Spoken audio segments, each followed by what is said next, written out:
plusieurs personnes m'ont demandé d'essayer d'exposer, d'expliquer, d'expliciter même, pour être plus précis, la raison pour laquelle le CNT, le Conseil national de transition de France, est la seule autorité légitime dans ce pays.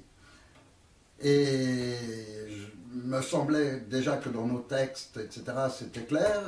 J'ai déjà fait une vidéo pour expliquer la différence entre légalité et légitimité. Et je ne sais pas quel mot trouver pour arriver à exposer ça de manière la plus évidente qui soit. Je vais essayer simplement de prendre les schémas à travers l'histoire. Donc la France a été dirigée pendant des centaines d'années par les rois et l'Église et les liens entre eux, et puis on arrive en 1789. La fameuse Déclaration des droits de l'homme et du citoyen qui remplace le roi et la religion par la loi, non plus donc la loi du plus fort comme c'était auparavant, c'est-à-dire que la religion imposait sa loi, comme le roi pouvait imposer la sienne, mais désormais ce serait l'ensemble du peuple. Et donc c'est le concept du peuple souverain. À partir de là, la République, ceux qui voulaient de la République parce que c'est ce qui permettait qu'une caste reste au pouvoir définitivement, parce qu'une fois que c'est imposé, après ils sont sûrs de pouvoir s'y maintenir. Donc les premiers qui ont essayé de mettre en place la République, ils ont provoqué le génocide vendéen, et donc la République n'a pas fonctionné. Et ça a débouché sur l'empereur, sur Napoléon et toute l'histoire après. Bon. Et en fait, l'histoire réellement de la République commence avec la troisième. La seconde, elle est aussi inconsistante et inexistante. Et tout ça, ça a été rajouté par les livres d'histoire, par la franc-maçonnerie, quand elle a réussi vraiment à prendre le pouvoir. Parce qu'avant, c'était totalement insignifiant. Personne n'aurait jamais pensé qu'un jour la France serait sous République. Donc, cette tentative qui n'avait pas fonctionné a fonctionné finalement en 1870. Et donc là, c'est la Troisième République. Bon. Seulement, cette Troisième République, elle a été mise en place sans la Déclaration des droits de l'homme comme l'autorité supérieure. C'est-à-dire qu'en fait, là, la franc-maçonnerie a tenté de prendre le pouvoir complet, tout de suite. Et ce qui s'est passé, c'est que ça a provoqué un tollé général, c'est-à-dire que ça n'a pas arrêté de se succéder, les gouvernements qui démissionnent, qui sont remplacés par d'autres, les ministres qui se barrent, ça a été la corruption, la gabegie totale, c'est-à-dire la franc-maçonnerie a voulu se remplir les poches le plus vite possible, etc. Et puis ils sont tous battus les uns les autres pour être celui qui en prend le plus, enfin bon. Et c'est comme ça que la Troisième République est un désastre absolu. Et puis on arrive donc à la guerre, et on se retrouve donc en 1946, lorsque on établit une nouvelle constitution. Seulement là, ce sont des circonstances un peu particulières. La France venait d'être occupée, et c'est De Gaulle qui, lui, n'est pas en faveur de la franc-maçonnerie, et qui, en plus, veut garantir que le peuple restera souverain.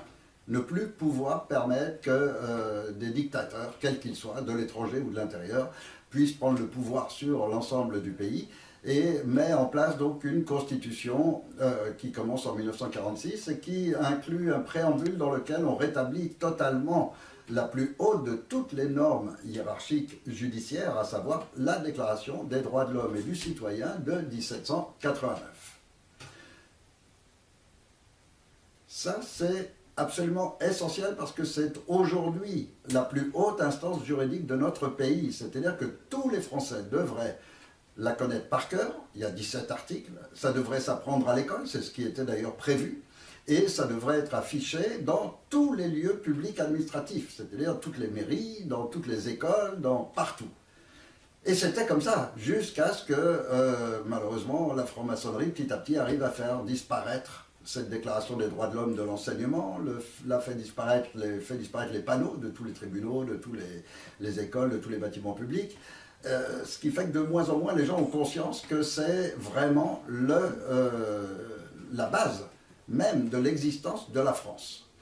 Et puis ensuite est rédigée la Constitution sous laquelle nous sommes, donc la 5e République, qui est rédigée en 1958, qui reprend donc le schéma de celle de 1946 par cette Déclaration des droits de l'homme qui reste la plus haute de toutes les instances, et le préambule qui avait été créé en 1946 qui protégeait la France et les intérêts de la France. Et ce préambule est particulièrement important parce qu'on le néglige tout le temps alors qu'il est dans la Constitution et qu'il interdit strictement que les biens nationaux puissent être vendus. Et il exige que toute société qui prenne une importance nationale, telle que l'énergie, donc l'électricité, le gaz, le nucléaire, l'eau, tout ce qui est important pour les Français doit être nationalisé. C'est-à-dire que il ne peut pas y avoir de société privée qui en profite pour faire du bénéfice avec. Et donc là, le peuple était parfaitement protégé. À partir du moment où on avait cette déclaration des droits de l'homme qui protège les droits individuels, et ce préambule de 1946 qui protège le bien commun. Et puis, la Constitution établit les règles de fonctionnement de la gouvernance, du gouvernement. Alors, si on n'était resté que sur ces bases-là, il ne pouvait plus passer aucune des lois qui passent actuellement. Seulement, ce qui s'est passé, c'est que peu à peu, surtout depuis Sarkozy, ils ont commencé à retoucher la Constitution, ce qu'ils n'ont en aucun cas le droit de faire. Parce qu'il est bien évident que si on touche aux règles de vie du pays, il faut l'aval de tous les habitants du pays. Pas un petit groupe qui tout d'un coup décide, ça y est, on a voté pour moi, je suis là pour 5 ans, mais pendant ces 5 ans, j'en profitais pour changer les règles de vie de tout le pays. C'est totalement inadmissible. Alors, sur le plan strictement moral, juste logique, juste avec du bon sens, est-ce que quand vous élisez quelqu'un, vous ne l'élisez pas selon les règles qui sont en place? Ce qui veut dire en aucun cas, il ne peut changer ses règles ensuite, une fois qu'il est élu. Or, c'est ce qu'ils se sont permis de faire, et de changer cette constitution pour petit à petit lui permettre de venir finalement s'opposer aux droits de l'homme. Et là, on est maintenant rentré dans ce schéma. Donc, on a une déclaration des droits de l'homme qui établit un critère majeur, à savoir que le peuple est souverain et que pour que la France vive dans un concept qui soit juste, et qu'ensuite on a appelé démocratique, pour que ce concept soit juste, il faut d'une part qu'il y ait une séparation entre les principaux pouvoirs, législatif, exécutif, judiciaire. Logiquement, il aurait même fallu ajouter médiatique, mais bon, ça ne les arrangeait pas à ce moment-là. Ensuite de cela, le deuxième point qui est absolument majeur, ce sont vraiment les conditions expresses qui sont bien écrites dans cette déclaration des droits de l'homme. Et j'invite chaque personne à reprendre cette déclaration, à la lire. On la trouve sur Internet, on la trouve dans les petits bouquins, on la trouve sur le livret officiel du Conseil national de transition. Le deuxième aspect majeur, c'est les droits sacrés et inaliénables. Ça veut dire qu'en fait, dans cette déclaration des droits de l'homme et du citoyen, et dans la Constitution qui suit avec les règles de gouvernance, il y a deux aspects. Donc le tout premier, c'est celui du fonctionnement général, c'est-à-dire des règles de vie du pays qui séparent bien pouvoir exécutif, législatif et judiciaire.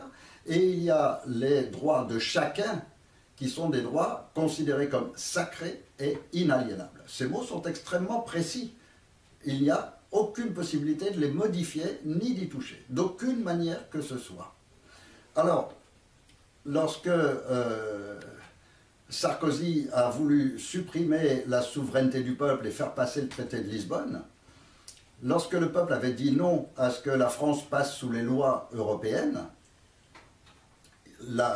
Sarkozy a commencé par se protéger contre le retour de bâton qu'il aurait subi par la justice en retirant de la Constitution le concept de haute trahison, car un président qui ne respecte pas les règles pouvait être accusé de haute trahison.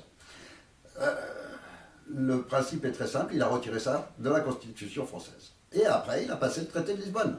Ça veut dire en clair que vous avez choisi un type que vous mettez au gouvernement, le type commence à tuer des gens, voilà, ça l'amuse, il prend une mitraillette, commence à tirer sur les gens, et ensuite il se dit, bon, puisque je vais faire ça, je vais prendre mes précautions avant, je retire du code le crime et les punitions du crime.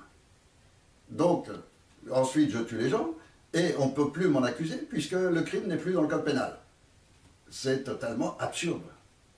Et le principe même de modifier la Constitution pour petit à petit la dévier jusqu'au point où maintenant elle est en opposition avec sa supériorité hiérarchique qu'est la Déclaration des droits de l'homme et du citoyen, ça rend complètement illégitime tout ce qui s'est passé depuis cette trahison qu'a commis Sarkozy et qui s'est ensuite aggravée par d'autres violations de la Constitution commises par Hollande. Et puis on arrive au clou qui est Manuel Valls qui, juste avant de partir, quelques heures avant de quitter le gouvernement, passe un décret pour annuler l'indépendance du pouvoir judiciaire. Ça veut dire que là, on n'a plus du tout de Constitution. C'est-à-dire que la Constitution, il est bien clair que si elle n'a pas les trois pouvoirs séparés, c'est comme si on n'en avait pas. Alors la France n'a plus de Constitution. Qu'est-ce qui se passe dans un pays qui n'a pas de Constitution? C'est-à-dire que ce n'est plus la loi qui commande, mais les dictateurs qui sont en place, pourvu qu'ils parviennent à contrôler la police, la justice qui sera complice et toutes les forces armées. Donc, depuis Sarkozy, qu'est-ce qu'ils font? Eh bien, ils mettent à la tête de toutes les institutions, et vous les trouverez aussi bien dans la justice que dans les hauts gradés de la police, de la gendarmerie et de l'armée, malheureusement, une quantité de francs-maçons, parce que la franc-maçonnerie a étendu toutes ses pieuvres, tous ses tentacules sur tous les coins de France, pour la piller régulièrement, pour monter toutes ces escroqueries en pagaille. Enfin bon, ça, on pourrait en faire des listes, ça prendrait des jours et des jours pour dénoncer tout ce qu'ils ont monté. Mais en attendant, là, ils arrivent au point extrême, c'est-à-dire d'imposer leur dictature absolue. Et pour pousser encore plus loin, dans le fonctionnement qu'ils ont mis en place et qui remonte à Napoléon, hein, le principe des préfets, donc il y a un préfet pour chaque département, et ce préfet, donc c'est à lui que le gouvernement s'adresse pour utiliser les forces de l'ordre. Et donc ce préfet commande à la gendarmerie, à la police, etc. Et il fait ce qu'il veut, c'est le petit roi dans son département. Seulement, donc là, il n'y a que les francs-maçons, forcément. Ils placent que leurs complices. Maintenant, beaucoup plus grave encore, c'est que pour avoir en plus beaucoup d'amis qui peuvent recruter et se servir de la police et de la gendarmerie, pour eux, c'est des mercenaires, c'est des sbires, c'est des hommes de main. Donc, pour en avoir plus et surtout leurs meilleurs complices prêts à s'en servir, qu'est-ce qu'ils ont fait? Eh bien, ils ont créé des postes de préfets sans département. Donc, normalement, vous avez 100 départements en France, donc normalement 100 préfets. Eh bien, il y a plus de 250 préfets en France, qui touchent tous la paye, qui ont tous le droit de réquisitionner les forces armées, etc., et qui font ce qu'ils veulent au nom de la franc-maçonnerie. Ça veut dire qu'aujourd'hui, la France n'a plus du tout de démocratie, on est complètement sous le régime d'une dictature. Et ça, c'était prévu, heureusement, dans la Déclaration des droits de l'homme et du citoyen. Car, quels sont les droits de l'être humain, bien précisés dans cette déclaration, dès le 2e article, à savoir que nos droits, c'est le droit à la sûreté, le droit à la propriété, le droit à la liberté et le droit à la résistance à l'oppression. Alors prenons bien clairement ces mots. Résister à l'oppression. Qu'est-ce que l'oppression? Eh bien, prenez un dictionnaire, regardez, l'oppression. À partir du moment où un pays n'a pas de constitution, il est sous le joug d'un petit groupe qui mène une dictature, on est sous un régime de dictature. Et dès cet instant-là, grâce à la Déclaration des droits de l'homme, les Français ont le droit d'utiliser cet article 2, qui reste toujours la plus haute hiérarchie en France, et qui dit on a le droit de résister à l'oppression. Alors, on a le principe, maintenant il faut savoir comment faire. Parce que le droit de résister à l'oppression, c'est quelque chose d'abstrait. De quelle manière est-ce qu'on résiste à cette oppression? Eh bien, il est aussi précisé que dans cette même déclaration, tout est dedans, dans cette même déclaration des droits de l'homme et du citoyen de 1789, il est parfaitement précisé que l'objet de tout parti politique est la conservation de ses droits.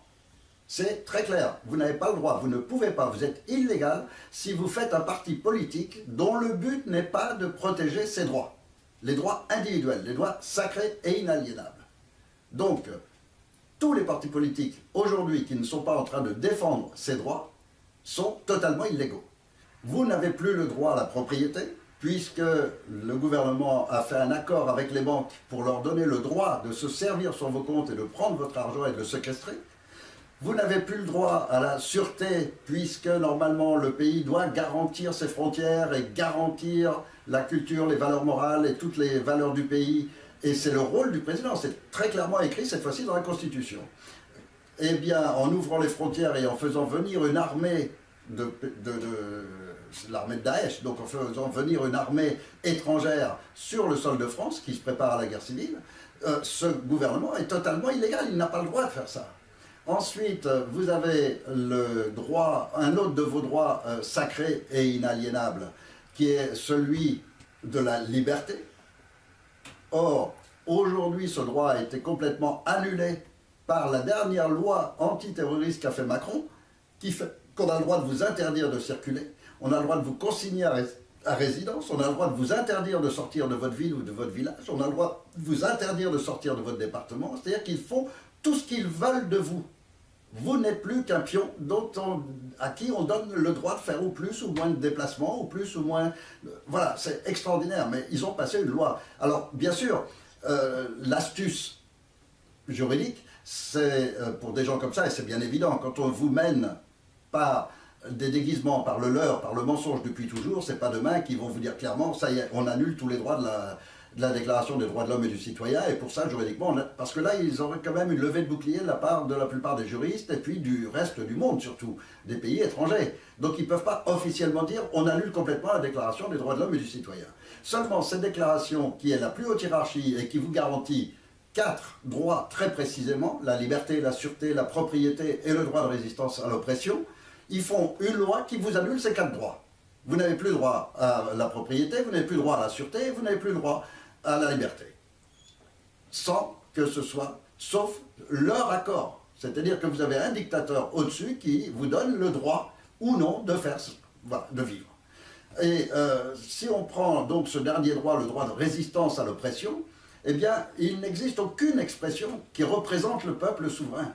Ça n'existe pas dans le code juridique français, ça n'existe que dans le code international. Et un peu par hasard est né un concept qui est admis en droit international, qui s'appelle Conseil national de transition, qui peut être créé dans la mesure où justement un gouvernement devient un dictateur, c'est-à-dire ne respecte plus la Constitution par laquelle il a été élu. Alors, à partir de ce moment-là, ceux qui se sont rendus compte, parce qu'ils savent mentir, ils savent présenter les choses, ils savent passer un tas de lois en catimini, donc bien évidemment, tout le monde ne se rend pas compte. Seulement ceux qui s'en rendent compte et qui se sont rendus compte de tout cela, ben, qu'est-ce qu'ils ont fait? Ils ont immédiatement créé un Conseil national de transition qui leur permet d'avoir quelque chose qui représente le peuple souverain de France comme il est prévu par la Déclaration des droits de l'homme. Ce qui veut dire qu'aujourd'hui, ce peuple souverain, pour être souverain, le terme il est clair, un peuple souverain, c'est un peuple qui est le patron de son pays et qui décide de tout ce qu'il veut dans son pays, c'est ça souverain. Or, pour être souverain, ben, il lui faut une représentation. Si ce n'est pas ce gouvernement, puisque ce gouvernement est passé à l'ennemi, c'est le contraire. Il défend les intérêts des multinationales, des banques, de qui on veut, mais surtout pas des Français.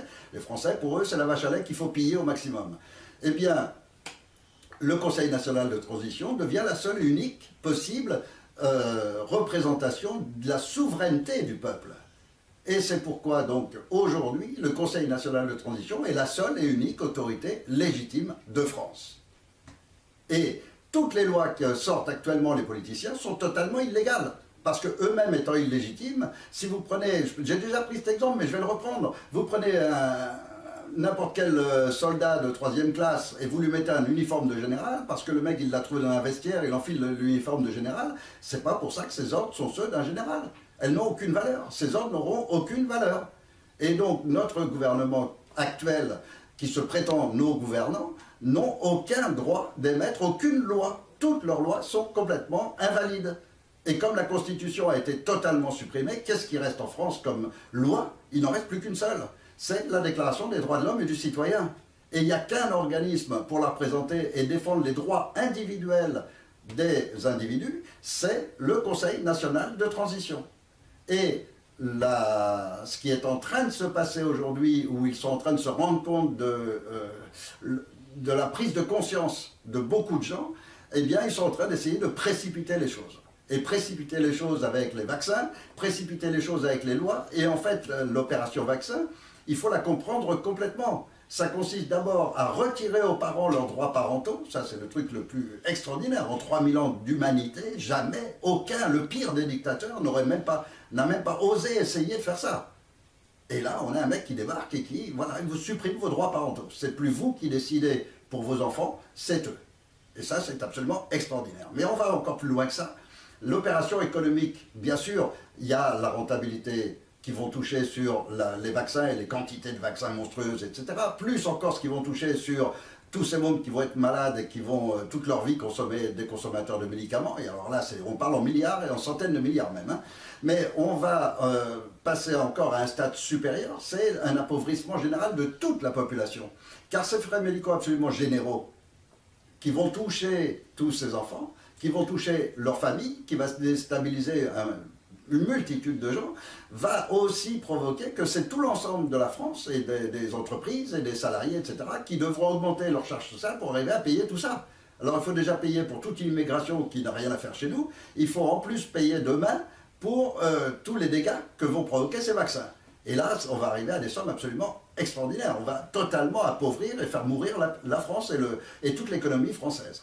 Mais il n'y a pas encore que ça, il y a encore plus.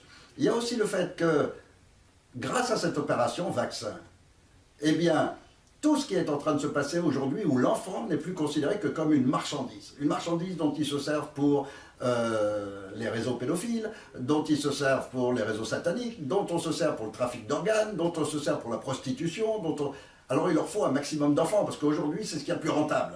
C'est mieux encore que la drogue, que tous les trafics qu'ils faisaient avant. Donc là on est vraiment sur la très haute rentabilité, et en même temps la destruction du pays, parce que détruire les enfants, c'est détruire la prochaine génération, et c'est détruire aussi leurs parents. Et donc là c'est extraordinaire, parce que grâce à cette opération vaccin, eh bien les parents qui essaieront de sauver leur enfant en ne les faisant pas vacciner, se retrouveront accusés de mauvais traitements, et on pourra leur enlever leur enfant de force. Et il y a déjà un tas de gens à qui c'est arrivé. Et il y a des gens qui ont été internés en hôpital psychiatrique parce qu'ils essayent de défendre leur enfant. Il y en a d'autres qui sont emprisonnés. Donc ça veut dire que les parents vont se retrouver de toute façon privés de leur enfant. Ça permet d'enrichir les orphelinats, ça permet d'enrichir donc tous les systèmes, l'ASE, les EHPAD, etc. Enfin, les EHPAD aussi, je vais en parler. Mais ça permet de faire un maximum de fric et en même temps de détruire des familles et des gens qui sont atteints moralement, parce que les gens privés de leur enfant, privés de leur bébé, privés... Il y a plein de vidéos sur Internet. Allez voir un peu toutes ces femmes qui ont perdu leur bébé tout de suite, on leur a enlevé n'importe quoi, le désespoir terrible qu'elles sont en train de vivre. C'est une destruction de la famille. Et donc on n'atteint pas que l'enfant, on atteint aussi les parents à travers eux, et à travers ces lois.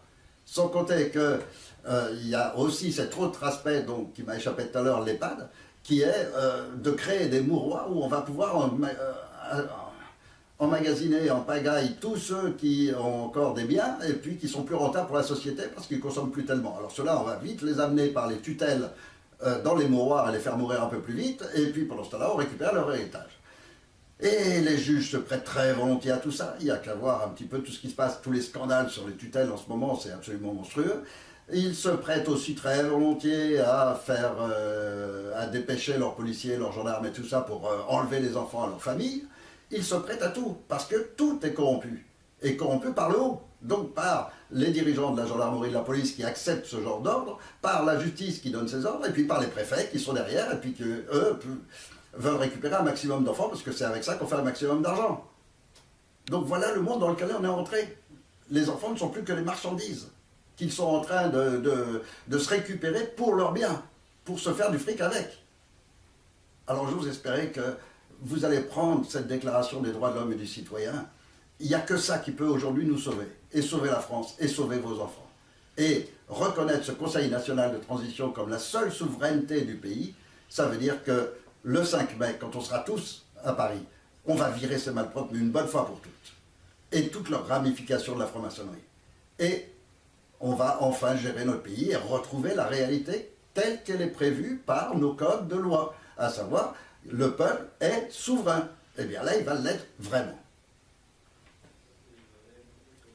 J'espère avoir été plus clair. J'espère que si quiconque se pose des questions, on ne va pas chercher le texte juridique, etc. Parce qu'aujourd'hui, ils ont tellement manipulé la Constitution, les lois, etc. qu'on arrive aujourd'hui à un truc extraordinaire, à ce que des lois provoquent des injustices. Et je pense que vous le voyez tous les jours. Et là, on est seulement au début de l'achèvement de la France. Parce que le gouvernement actuel, c'est son rôle, c'est de détruire la France une bonne fois pour toutes. Et là, en se prenant à nos enfants, je crois qu'ils ont commis le plus grave et que peut-être c'est ça qui va réveiller les Français qui vont faire l'effort de prendre cette déclaration des droits de l'homme et du citoyen et de se dire mais c'est vrai, ils nous mentent sur ça, tous les articles sont violés. Et donc la réalité, c'est un peuple souverain, c'est une police, une gendarmerie qui nous appartient, qui est là pour nous défendre et non pas pour nous racketter, pour nous enlever nos enfants de force, pour nous piller et nous... Il faut arrêter tout ça. Et donc, le 5 mai, j'espère vraiment que toute la France va être présente. Toute la France à Paris et déloger une bonne fois pour toutes ces malfaiteurs, ces criminels. Et ce qu'ils sont en train de faire, ça mérite qu'ils passent devant un tribunal pour crime contre l'humanité. Et je dirais même aggravé. La Cour suprême, qui est le seul organe pouvant défendre cette déclaration des droits de l'homme sur le plan juridique, n'existait pas jusqu'en août dernier lorsqu'on l'a créée. Du fait que nous sommes l'autorité légitime, du fait que nous sommes le peuple souverain, il était évident que notre seul recours et nos droits étant protégés par la Déclaration des droits de l'homme et du citoyen, il était évident qu'il doit y avoir une cour de justice qui vérifie que personne ne viole ses droits. Or, cette cour, elle n'a jamais existé. Forcément, les francs-maçons, ils n'en voulaient pas. Ce qu'ils voulaient, c'était un conseil constitutionnel à leur botte, dans lequel il n'y a même pas un juriste, et qui permet juste de placer les copains et de dire oui à tout. Seulement, ce conseil constitutionnel ne touche que leur constitution. Et donc déjà, ce Conseil constitutionnel n'a jamais réagi à toutes les violations. Et donc encore moins concernant ce qui est violation par rapport à la Déclaration des droits de l'homme. Et donc il n'y a aucune cour de justice qui défende les droits de l'homme, sauf cette Cour suprême qu'on a créée au mois d'août dernier. Or, cette Cour suprême, aujourd'hui, va émettre des mandats d'arrêt et d'incarcération immédiate de tous ces dirigeants qui sont en train d'essayer de détruire les enfants de France, qui sont en train d'essayer de priver les parents de leurs droits parentaux et qui sont en train d'essayer de priver tout le peuple français de ses droits qui sont pourtant bien notés comme sacrés et inaliénables. Alors trop, c'est trop. Et effectivement, cette Cour suprême réagit normalement, comme vous le feriez vous, comme n'importe quelle personne sensée, logique, se dit quelqu'un qui commet des crimes d'une telle gravité, mais il faut immédiatement le détenir, l'incarcérer et le faire juger. Eh bien, c'est ce qu'on va faire. La Cour suprême va émettre ses mandats d'arrêt et le 5 mai, on va aller arrêter ces malfaiteurs. Et ça, c'est notre rôle à nous, peuple souverain. Donc j'espère qu'on sera tous assez nombreux pour que toutes ces forces de police et de gendarmerie, qui ont des enfants aussi, qui sont dans le même cas que nous, se retournent contre leurs supérieurs s'il le faut. Parce qu'un supérieur qui leur demanderait d'attaquer le peuple au lieu de défendre le peuple, c'est un supérieur qui s'est mis du côté des criminels. Et ce sera extrêmement clair pour tous ces hommes de troupe, pour tous ces policiers, tous ces gendarmes. S'ils ont un supérieur qui vient leur dire « défendez les criminels et non pas le peuple », c'est bien évident qu'ils doivent arrêter immédiatement celui qui aura donné cet ordre. Voilà, ça c'est le schéma jusqu'au 5 mai, que je vais répéter autant de fois qu'il le faut, dans autant de conférences qu'il le faut, et que j'espère que beaucoup de gens reprendront ce même langage, reprendront cette déclaration des droits de l'homme. Faites-la connaître, faites-la. C'est pas normal que la plus haute garantie de nos droits personnels, individuels, personne ne les connaît. Parlez à vos voisins, etc. Ah oui, qu'est-ce que c'est les droits de l'homme? Ils connaissent vaguement, on est tous libres et égaux, voilà, ils ne savent pas plus. Lisez-la complètement, et vous avez tous vos droits. Et vous vous rendez compte à quel point il y a des criminels qui sont en train d'essayer de vous détruire. Et si vous vous en rendez compte, alors vous serez là le 5 mai.